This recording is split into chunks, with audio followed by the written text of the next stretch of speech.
Please tell us your name, age, tribal affiliation, and any other information you feel is relevant, including your history. My name is Nick Tiger. I'm 21. I'm Choctaw and Muskogee. I'm more Muskogee than I am Choctaw, but I'm registered Choctaw because we get much more benefits. Shout out, Choctaws are really rich. My auntie actually works on the tribal council. I think, what's the treasurer? That's something. It's something finance. Yeah, she has a master's degree. It's pretty cool. Damian Braza, 49, Nez Perce tribe out of Pendleton, Oregon. My name is Roland Cruz. I'm 27 years old. I am technically affiliated with the Urington Paiute Band of Indians in Nevada, but my mom is also Blackfoot and Cheyenne, and my dad is also Pomo from Clear Lake. So 4 different tribes, but the feds want me regulated with one, so Urington Paiute it is. Right, so you're registered with Urington Paiute? Mm-hmm. Okay, and is that because that's the wealthiest of all the tribes you could be affiliated with? Actually, none of them are super. Actually, the Pomo tribe that my dad's affiliated with actually has a casino. The tribe I'm registered with in Nevada has a corner store that makes no money. That's how. But that's the vast majority of how it goes. Okay. And what is your experience as a Native American person in the United States, and how do you feel it differs from other types of people? Okay, yeah, with specifically being Native American compared to any other race is that people don't really know that Native Americans still exist. And I think, like, the only time we learn about Native Americans is, like, Thanksgiving. But I had a roommate freshman year. When I told him I was a Native American, he was like, I thought we killed all of you. So that was pretty cool. Even as a kid, people didn't believe I was Native American. Even though, like, because I was born and raised in Nevada, they have special things for the Native American kids. But people just didn't believe that it actually happened. And I would be like, oh, my last name's Tiger. And they'd just be like, you made that up. I'm like, bro, it's in our class, whatever, bro. I'm so mad about that. This stuff still makes me mad. But things like that, like, people don't really know Native Americans exist.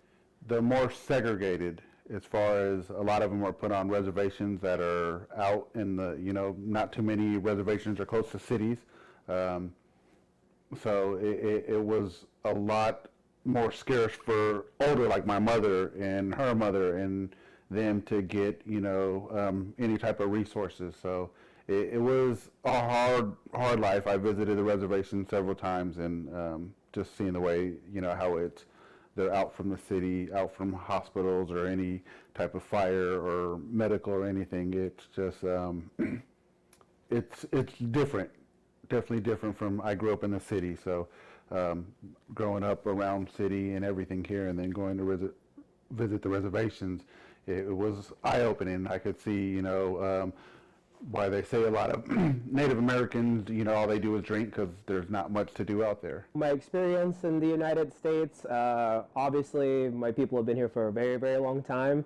I love the United States. I love being here. I used to go to the res quite a bit when I was a kid. Don't really go as much anymore, but you can see that there is a stark contrast of Indian country back on the res as opposed to, hanging out in Sacramento or wherever you are in the States. It's definitely different. I mean, my uncles and like aunts and grandma and grandpa didn't have running water like forever, and my uncle still doesn't have running water in his house. I mean, there's a well out in the yard, and it's very starkly different. The poverty compared to like what you see in the cities or whatever, it's just really different for sure. But it's still, home. It's been home for forever. Even though it's not like exactly where home was, it's where home's been for a long time. So we love it. I mean, I still like to go see my aunts and uncles. I still do whenever I have time to do it. So it's definitely a pretty good time. Okay. How, if at all, should Native American people and tribes reclaim land, culture, and heritage? This is actually, so I'm not smart, but I will share something that my friend said, because he wants to be in the government, and he said a way that Native Americans can get their own part of land is that, like, with Chinatown and the other, like, cultural, like the Vietnamese areas and places, they have their own, like, industry, ooh, I'm not smart with government at all. But they have their own industry that it's claimed by their heritage. So they get like different types of taxes, I think, and that a specific area of Chinatown is owned by that community. So my friend was like, because a lot of places are like tribal land, especially in California, is getting taken by the government. So my friend who wants to be governor, he was thinking all like, what if we just make like Native American town so that that specific part could be like cultural, like a big celebratory thing like Chinatown. I used to go to SF a lot, like that big thing, but for Native Americans, and that would be a private area and a private community for Native Americans that could like bypass some of the like your reservation's ours type thing. I think that's a good idea. That's my answer. I don't know how they could do that. You know, it would be nice to put reservations in the middle of a city, or you know, allocate land, or you know, that's in part of a city. But right now they're not going to do that. You know, the casino's the best they get. So, I mean, there's a lot of different ways you can reclaim, you know, a lot of those things. Land is great. There's definitely a difference between being like all, you know, inside of, you know, maybe like a 4 or 5 square mile area as opposed to what the Broad Range used to be. And a lot of the land that reservations are next to are pretty much like not really habitable places. They kind of just stuck us wherever they could, where they think that we would be hidden and stuff like that. So reclaiming land is always great. You can do a lot of great things with it. I think it'll help with tribal sustainability, building better businesses, hopefully, you know, getting the nation back up on its feet, that kind of thing. Reclaiming your heritage is definitely great too. I think that something that people don't really think about is that a lot of Native Americans now only speak English. You know, that's not the original mother tongue of whatever tribe you may have been. So I think language reclamation is super duper important. I've been doing my best since I was, you know, 14 years old to still do like my language lessons when I can. You know, we have old audio tapes of pretty much like the entire dictionary, but it's not the same as talking with like, you know, your grandma or whatever it might be. So language is super duper important too. And then along with that, you know, obviously culturally, food is a great, you know, a good connection to your past too. So eating old recipes, you know, venison, elk, bison, the good stuff, right? Getting into that kind of stuff is definitely worth looking into. Makes you feel connected, along with also, you know, just doing your local tribal traditions, whether that may be like, you know, the fall festival or going to powwows and dancing, you know, whatever kind of style you do. I grew up dancing in the powwows with my dad and my brother and my sister and my mom for forever. You know, I danced Southern Straight. I did it for a long time. I also did, you know, pomo regular dancing too, different kind of style, California style. But, you know, that's definitely makes you feel connected to the tribe and the culture. So very, very important things to do. Do you feel Native Americans, European settlers, and or modern America have been mythologized, and if so, how so? Shout out to Thanksgiving. I think there's a okay. I can think of one thing that actually relates semi that I think about a lot is like the stories that we always learn about. Like of course there's that thing where it's like the historical stories itself where they're all like, and we all got along at the end. But beyond things like that, there's also like the Europeans taking part of our culture and making it their own, like in terms of like literally the word myth, making me think about like the Wendigos or the Skinwalkers, where nowadays like the white people are all like, don't whistle at night. Motherfucker, oh my god, I'm so sorry. A Skinwalker's not gonna come from literally like New Mexico, Arizona to come to California Bay Area if you whistle at night. What are you talking about? A Wendigo is not about to come, you can't say its name. It's not about to come from Canada to come get you. Like it's not a deer. It's literally just a flesh person. Like they're making our myths this whole like nightmare.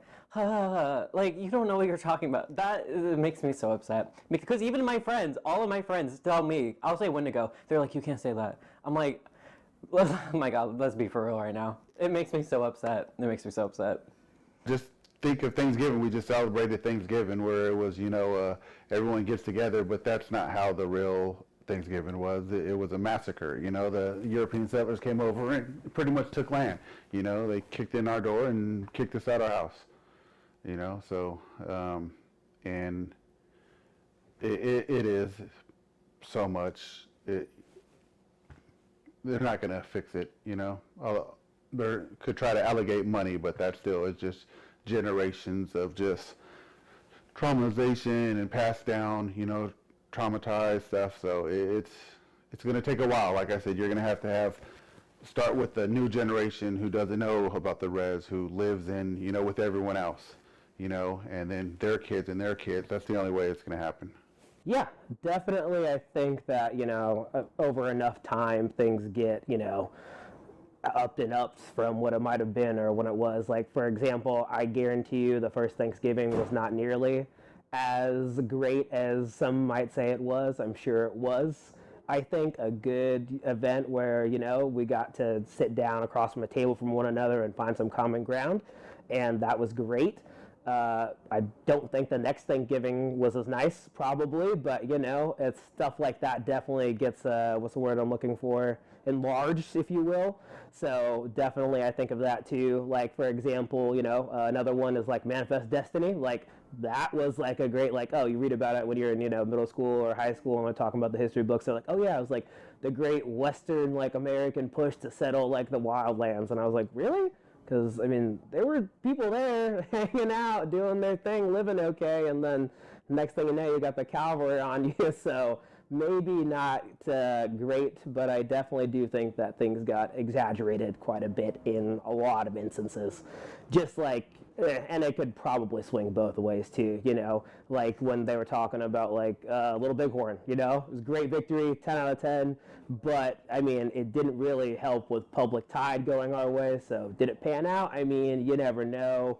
Probably not really, but definitely, yeah, I agree with that point. Have you ever lived on or been to a reservation? What is your knowledge or experience with reservations, and should there be any changes to the reservation system? I don't know. As a Choctaw, my answer is not going to relate to anybody else's answers because our reservation's bougie. We have our own casino. You'll literally go to Dallas, Texas airport, and our casino has advertisements there, and we get a lot of money. During quarantine, every single Choctaw member, I was 16, got $1,000. So we're pretty rich. So the whole system of reservations, we're pretty good. But my experience with reservations, my family has our own land. Like, we have our own section, we have our own cemetery. I go there a lot. I don't really like it because it's cold. It's really cold in Oklahoma. It's really cold in Oklahoma, but my family really likes it. They want me to move out there. I'm like, no, I'm good actually. But if I go to Oklahoma though, if I want to get my master's, it'll be free because I'm Choctaw and we get free college in Oklahoma. Bougie, So I don't really have issues with my reservation. Like, I think in other reservations, they're like the grocery stores are too far away or the houses are not made correctly. We're good. Our family, like our families, my friends, generational family friends, we make our own houses. So it's not like the government's not supplying us with things to make proper houses or buildings. We make them. So I don't know. I don't know what other reservations are like, but mine's fine. Mine's fine. Yes. Yeah. So I've never lived on a reservation, maybe a month out of a summer. I have family that currently live on a reservation. So we go up to visit. My mom and my sister, their ashes were buried on a reservation back home. So I have visited. It is, like I said, it's eye-opening. I come from city life, and you go out there, and it's just, it's open. It's, it's not just like the projects here where they're all living next to each other. You got a couple here, housing units. But it's kind of like the projects, but they're just 3 units here, another 3 or 4 units here, another 3 or 4 units here, and then you got space, and then there's some more couple units. So, it's not easy to get around, and especially if you have a big, huge reservation. It's miles in between either houses or other kids or your friends, So it's definitely eye-opening. Just the way of living out there is to, like, you go to the town, you got to get what you got to get because you're not going back and forth. It's not like here where I can, I forgot, and, go 5 minutes down the street and I'm at a store. It's not like that. So definitely a different way of living. I have been to a couple of different reservations. I've been to my family's rancheria, which is what they call reservations in California. The one in Clear Lake, I've been there plenty of times. It is literally like in the middle of nowhere, up a steep hill. and there's nothing there. People used to inhabit around the lake, and all the good property is obviously not ours anymore. But yeah, I definitely think that you can tell that reservations still need federal aid, especially when it comes to basic necessities like running water and, heat. People aren't just having like wood burning stoves or whatever it is to heat their house. Yeah, I definitely think the feds can help with that. It's one of the least things I can do, I would say, for sure. But I've also been to rancherias where you would be surprised, like in Southern California in Morongo. I've been down to that reservation, and it's in the middle of Palm Springs, which is a desert, right? So, it's hot as hell, and the houses are actually not what you would expect. They have a really, really, really a high game share with their tribe, and their casino does really, really well. So those houses don't really look like the houses do in Clear Lake. I think it's definitely based on, tribal location, really, location, and also if they have a revenue, generating source like a casino, it definitely helps. All right, thank you. How do you feel about missions in California? What is your knowledge of missionization? What does that mean? Oh, you don't know the Catholic? Oh, yeah, of course, you're different. So the Catholic Church set up missions, which are just really big churches that people can live on, and they brought Native American. Oh, you mean like the government schools? Question mark? No, those are different. They're similar but different. Those are. I have a question about that. Those are boarding schools. Yeah, the boarding schools. Missions are the churches. They forcibly taught Native Americans how to farm and wear European clothes. Really? Yes, like adult people, but it was the church doing. They made them be Christian and stuff, Catholic. That's crazy. Well, they did that in boarding schools too. Yeah, it was pretty much the same thing. Just in California, there's I think like 13 missions. They're big churches. You don't know anything about the? No, I'm not from California. I don't know. Okay, well that's fair. Mission, I'm not too familiar. I know they have like all the law missions, but I don't know if they're doing anything else with them. I think the California. So now you got to admit, different tribes in different states have different rules. So California Indians got a little bit better than I'm almost a quarter Native American, but I'm not registered on our tribe because you have to be a quarter. I'm 22.5. Where here in California, it's based up to your tribe, and some of them, all you need is 10%, or just any type of percentage of it where they could trace it back where your grandparent or something was part of the tribe. And so it's different in different states and different tribes. They all have different, rules on what to allow. So here in California, like I said, it's separate. You got more casinos, but you do have tribes that don't have that. And so it differs between state and different tribes as well. Well, we took that long class everybody did in elementary school talking about what the missions were and what missionaries were like, and it's a big part of the California Native American story for sure. Missionaries were not, at the time, well, of course, they were not really great to the Indians when they were here. A lot of people were doing things out of fear of abuse, of fear of, maybe not being alive the next day.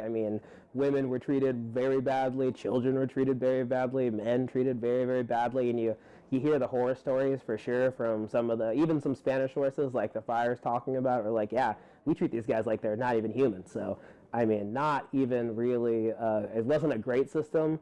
It was a system that they had to put in place to kind of just put a little control over California at the time, and I get why they were doing it for, whatever multiple reasons that might be. There's gold in them hills, stuff like that, But yeah, definitely not a system that I'm very fond of.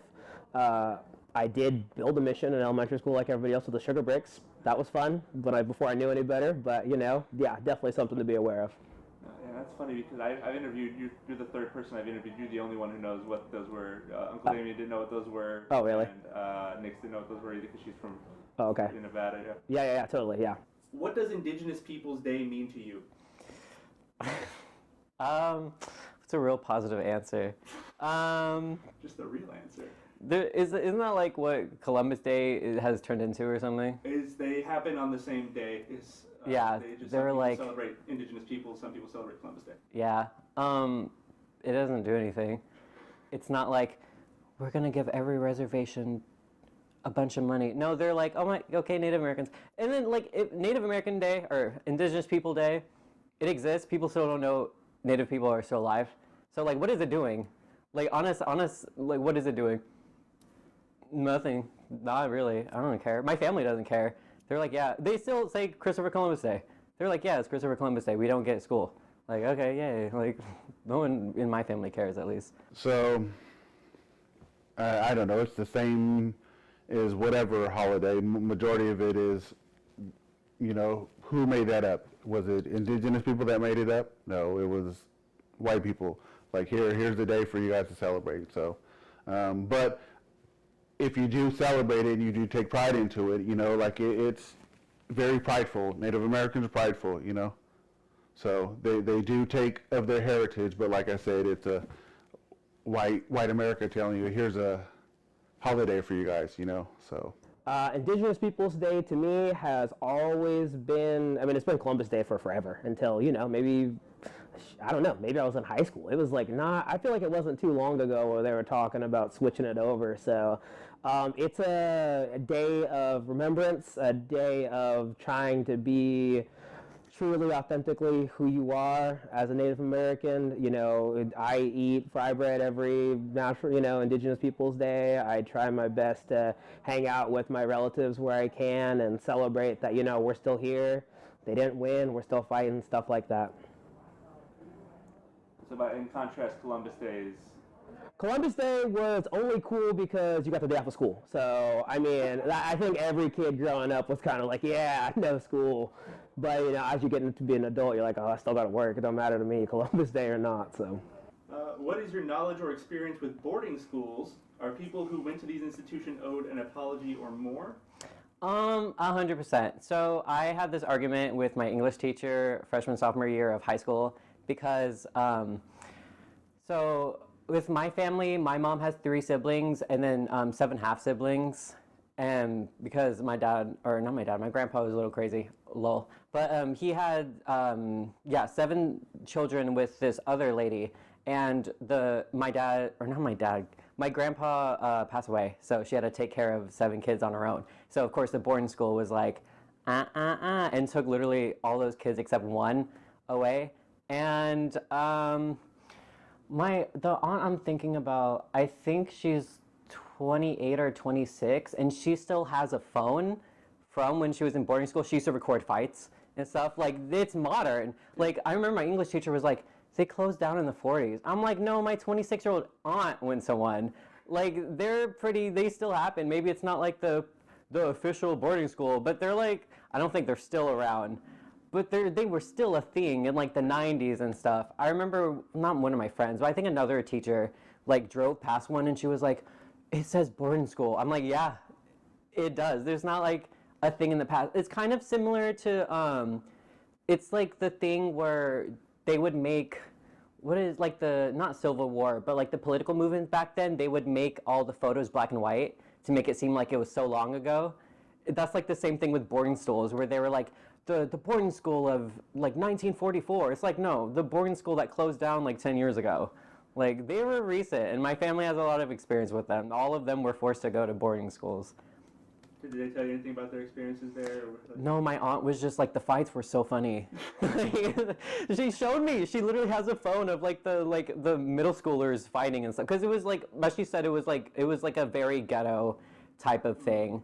That it was just a bunch of poor kids that were just put in this institution, and it was recent, so no one knew our language. Like, historically, language was stripped, but it was more like they didn't know the language anyway, because that's a generational thing. They were forced to be Catholic. However, my great uncle is Catholic, and he gets mad at us for not being Catholic. It's like, bro, you were forced to be Catholic. That is so different. Yeah, I have a lot of experience with boarding schools. Oh, don't get me started on that. Yes, definitely. My mom was traumatized. That definitely, you could tell, you know, that affected her. She would talk about it, and then she would break down and start crying. I definitely know boarding schools. My aunt, you know, they talk about how horrible it was. You know, the only fun was the bus ride there, because all the natives were together on a bus, and then they bus you out, and then you get to school, and then they're getting beat by nuns telling them to do this, and that.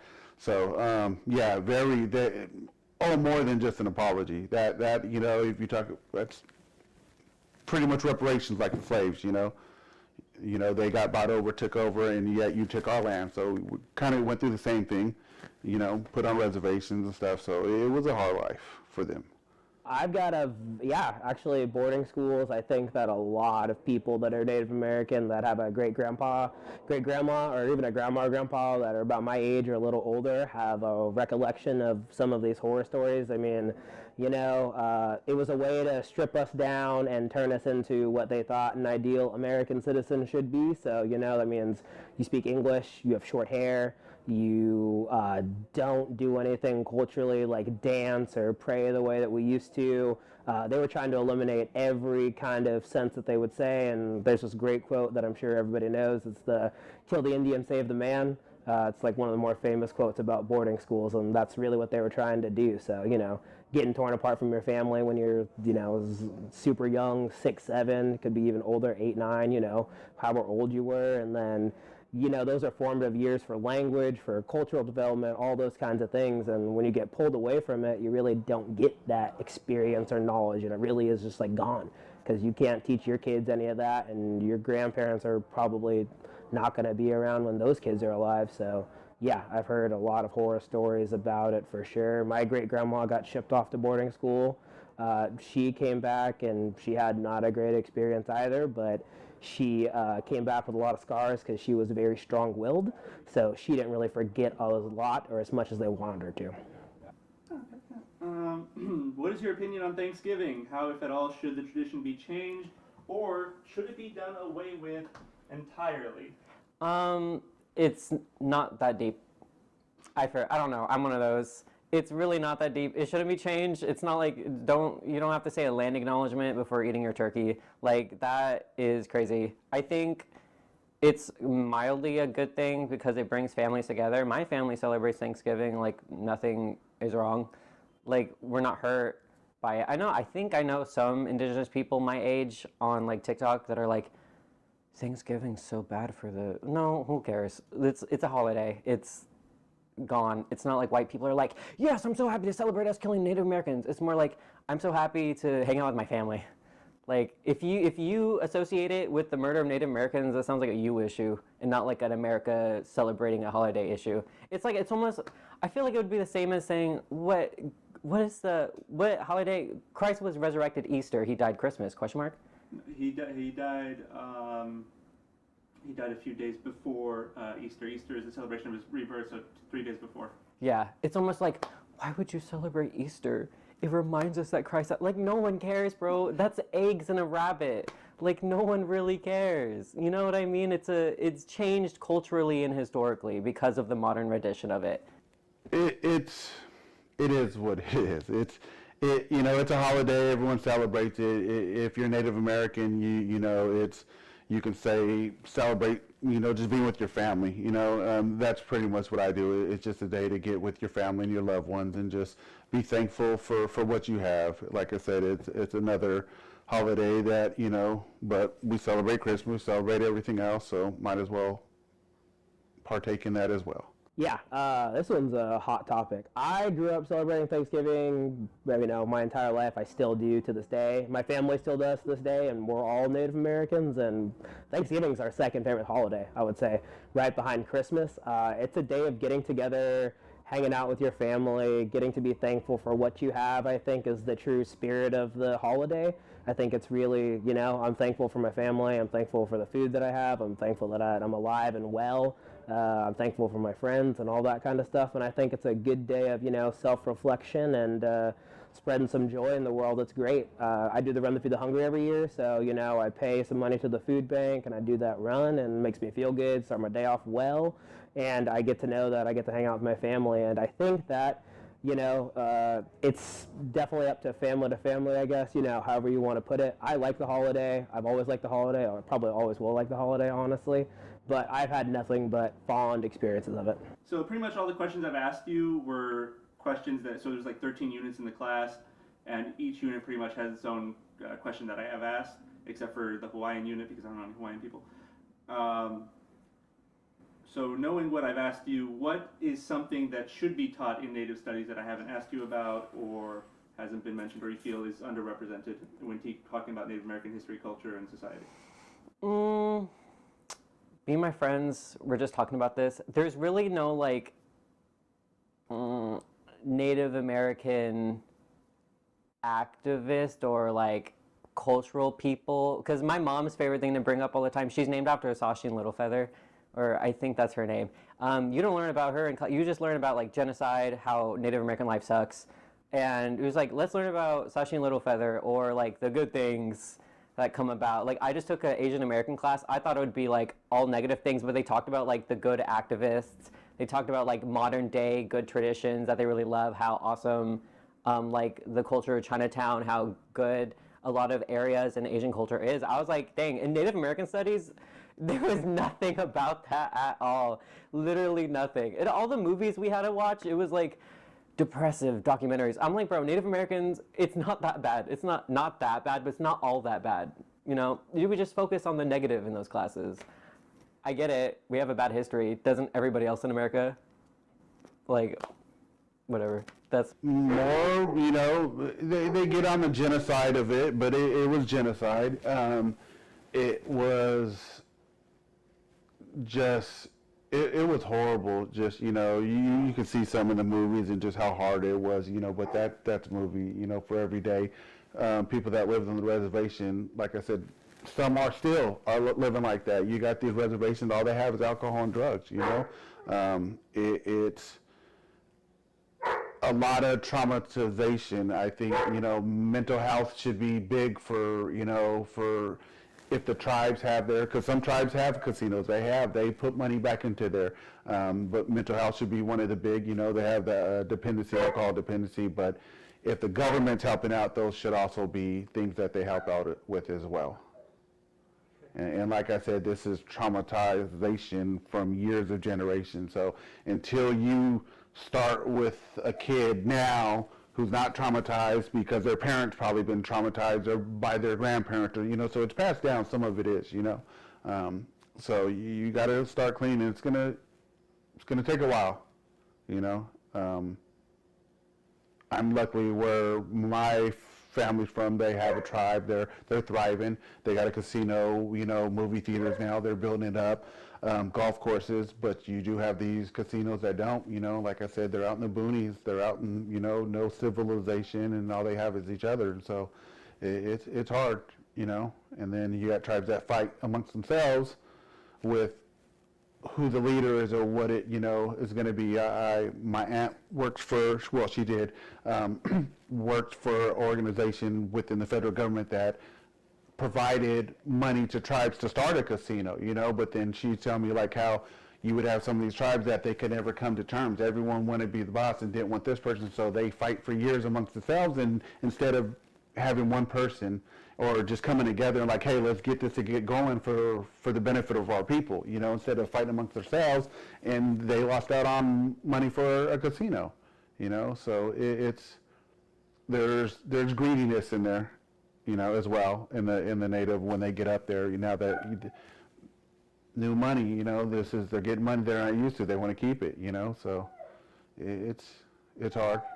I think that something that you guys could be studying in Native studies that I haven't heard a question about is definitely in regards to language. I think is super duper important. I mean, I think there's over 500 federally recognized tribes now, and not like a single one of them speak the same kind of language. And the language is super deeply ingrained in how you view the world, just even, you know, grammatically.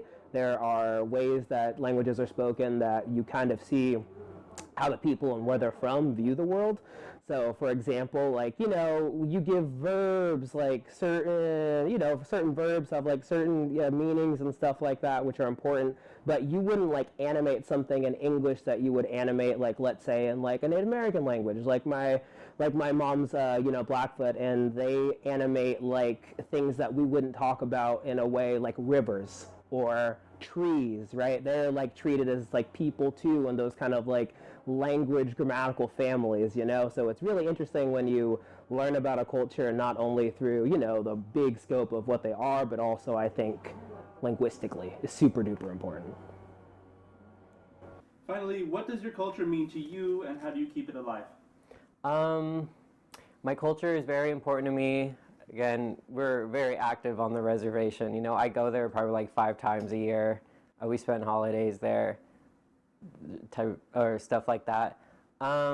We keep it alive. Like my mom is learning Choctaw. We have Muskogee dictionaries because my grandpa knew Muskogee. Again, I'm more Muskogee than Choctaw, but the benefits go crazy.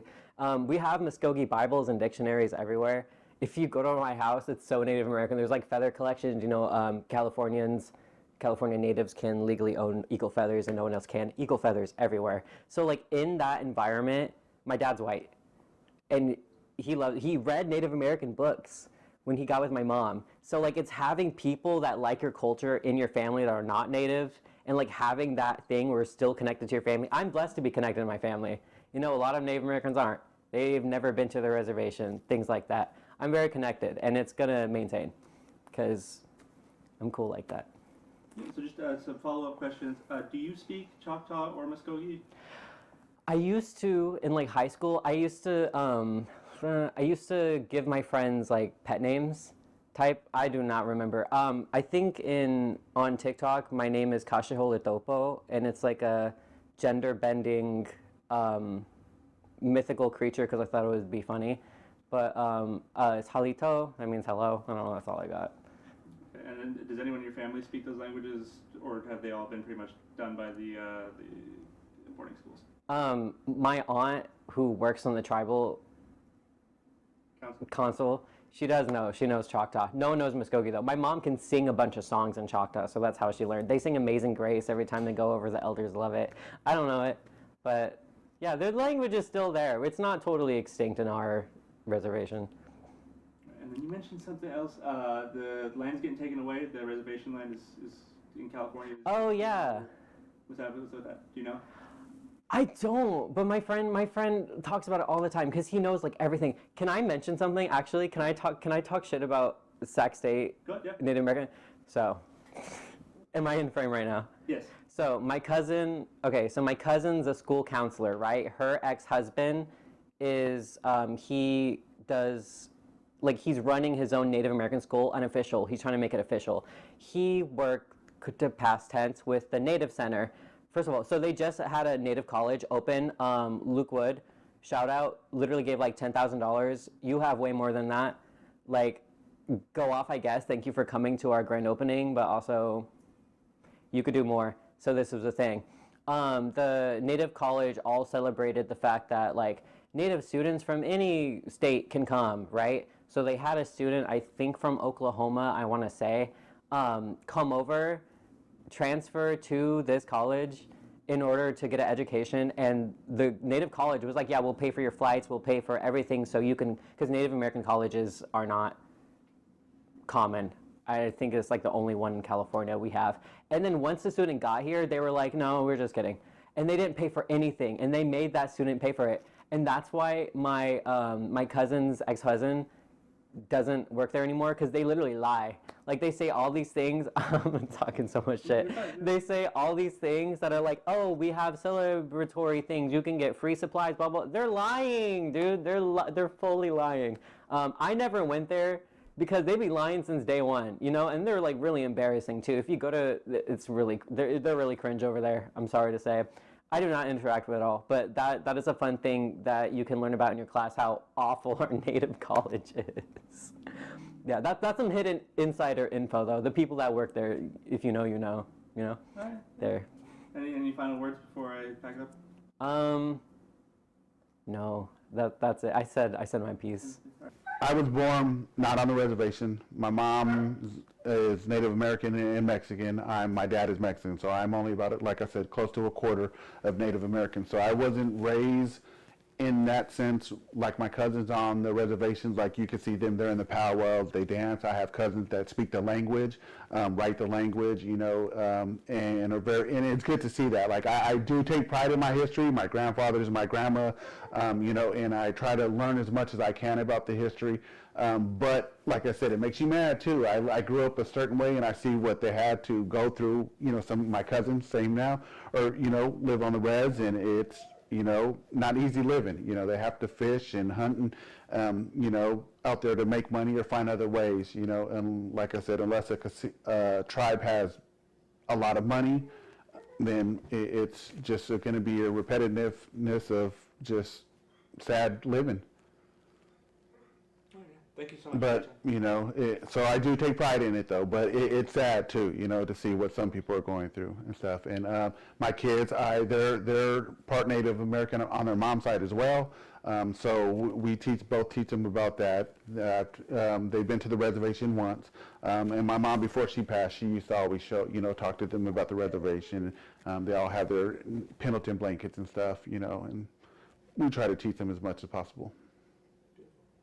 Thank you so much for your time. You're welcome. It's a great question. My culture means everything to me. I identify as a Native American first and foremost. All the ways that I think I am as a person are contributed to my culture. I think that, the way I was raised is different than a lot of other people. I view things in a very different lens, I always think about kind of, the circle of life and, like everybody being connected. Like, it's a generic saying, but they're like, oh yeah, all my relatives, when you're really talking about everybody. But I truly do believe that in a sense, we're all related. We all are interconnected, so those things I try to be kinder about, or, the things that I do are a reflection of the people that raised me, stuff like that. Just bigger cultural tropes of things that, we really care about as people, as Native Americans, and, customs like, I dance when I can. I have super long hair that I'm never going to cut because that's a long tradition and, forever. So things like that, I definitely think I take to heart and I try to keep alive, and I try to be a good example of what a Native American is for people because we're super duper rare, you know what I mean? So when people see me in public, they're like, oh yeah, that guy's an Indian or a Native American. I'm like, yeah, I am. Like, how are you? How's it going? I try to be the best version of myself that I can be for me and my people. Can we see the break real quick? Yeah? Yeah. Sure, yeah, I got it. It's a little messy right now, but yeah. Haven't cut it. 27 years. No haircuts. Nice. Yes. Great. All right. Thanks so much. I really appreciate your time. Thank you for doing this. Love you, man. Yeah, love you too, bro. Good to see you, man.